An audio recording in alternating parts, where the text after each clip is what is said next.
بسم اللہ الرحمن الرحیم۔ السلام علیکم ورحمۃ اللہ وبرکاتہ۔ امید کرتی ہوں کہ تمام دیکھنے والے خیر و عافیت سے ہوں گے،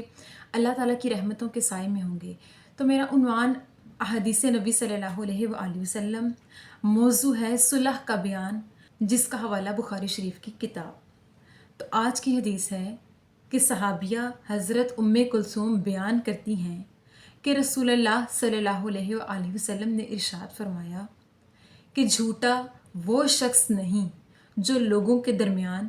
باہم صلح کرانے کی خاطر چغلی کھائے یا اس سلسلے میں کوئی اچھی بات کہہ دے۔ اس حدیث مبارکہ کی وضاحت یہ کہ آقا علیہ الصلوۃ والسلام نے فرمایا کہ جھوٹا وہ شخص نہیں ہو سکتا جو دو جھگڑے ہوئے لوگوں کے درمیان صلح کروانے کی خاطر جھوٹ بولے یا چغلی کھائے یا کوئی اچھی بات کرے۔ یعنی ایسا جھوٹ بولنا جائز قرار دیا گیا جو کسی دو لوگوں کے درمیان صلح کرنے کے لیے ہو۔ کوئی دو لوگ جو آپس میں جھگڑ چکے ہوں یا جن کی قطع تعلقی چل رہی ہو تو کسی مومن کو چاہیے کہ وہ ان کے درمیان صلح کروا دے، اور اگر اس کو ان کے درمیان صلح کروانے کے لیے کوئی اچھی بات کہنی پڑے یا کسی کی تعریف کرنی پڑے یا چغلی کھانی پڑے یا جھوٹ بولنا پڑے یا کوئی ایسے الفاظ ادا کرنے پڑے کہ جن کو سن کر ان دونوں کے درمیان صلح ہو جائے، تو ایسا کرنا جائز قرار دیا گیا۔ کسی مومن کے لیے یہ جائز نہیں کہ کوئی آپس میں جھگڑا کرے، اور اگر کوئی جھگڑا کر لے تو انہیں چاہیے کہ 3 دن سے زیادہ ناراضگی نہ رکھیں۔ جو مسلمان کسی دوسرے مسلمان سے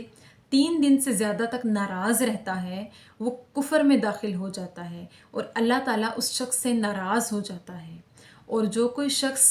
آپس میں کسی دوسرے سے ناراض ہو اور اس پر 3 دن گزر چکے ہوں اور تیسرے دن یا ان 3 دنوں کے درمیان میں دونوں جھگڑے ہوئے لوگوں کے درمیان جو کوئی سلام کرنے میں پہل کرے یا بات کرنے میں پہل کرے، یہ جانتے ہوئے کہ یہ دونوں آپس میں نہیں بولتے، ان دونوں کی قطع تعلقی یا جھگڑا چل رہا ہے، ان دونوں کے درمیان ناراضگی چل رہی ہے، اس کے باوجود جو کوئی شخص اپنے دل کو نرم کر کے بولنے کی کوشش کرے یا پہل کرنے کی کوشش کرے اور اگلا اسے جواب نہ دے تو اللہ تعالیٰ اس شخص سے ناراض ہو جاتا ہے۔ اور جس شخص نے بات کرنے میں یا سلام کرنے میں یا صلح کرنے میں پہل کی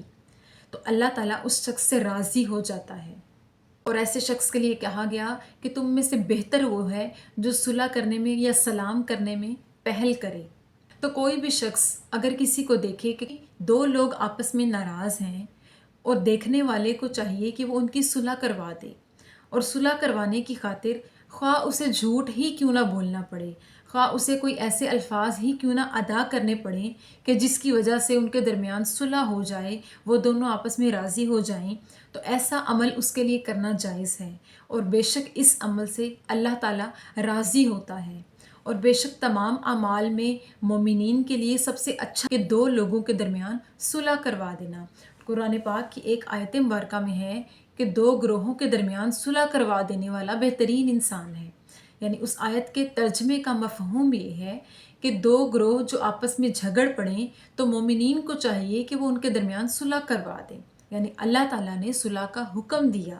تو جو کوئی شخص جانتے ہوئے بھی ایسا نہ کرے تو وہ مومنین میں سے نہیں۔ تو اللہ تعالیٰ نے جس بات کا ہمیں حکم دیا اور رسول اللہ صلی اللہ علیہ وآلہ وسلم نے ہمیں